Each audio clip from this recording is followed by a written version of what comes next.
বর্তমান সময়ে একটি রাজনৈতিক বিতর্কের পরিপ্রেক্ষিতে আমরা জেনে নিই প্ল্যানিং কমিশন এবং নীতি আয়োগ কি, তাদের মধ্যে কিছু পার্থক্য আছে কিনা। প্রথমত, তাদের মধ্যে প্ল্যানিং কমিশন শুরু হয়েছিল 1950 সালে, যেখানে নীতি আয়োগ শুরু হয়েছিল 2015 সালে প্ল্যানিং কমিশনকে সরিয়ে দিয়ে। সদস্যতার দিক থেকে প্ল্যানিং কমিশনে 8 জন পুরো সময় সদস্য থাকতেন এবং কোনো আমন্ত্রিত সদস্য নেই। নীতি আয়োগের ক্ষেত্রে পুরো সময় সদস্যের সাথে প্রয়োজন অনুযায়ী আমন্ত্রিত সদস্যদের জায়গা রয়েছে। আধিকারিক প্ল্যানিং কমিশনের সদস্যরা মিলেই তাদের সেক্রেটারি ঠিক করতেন। নীতি আয়োগের ক্ষেত্রে প্রধান হলেন সিইও, যিনি প্রধানমন্ত্রী দ্বারা নিয়োজিত হতেন।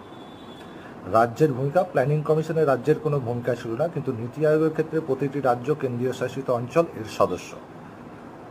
পদ্ধতি, planning commission down to earth approach, অর্থাৎ পলিসি ঠিক করে সেটা কার্যকরী করা। নীতি আয়োগের ক্ষেত্রে বটম আপ অ্যাপ্রোচ, অর্থাৎ কী কাজ হবে সেটা একবারে নিচের স্তর থেকে ফিডব্যাক নিয়ে তৈরি করা হয়।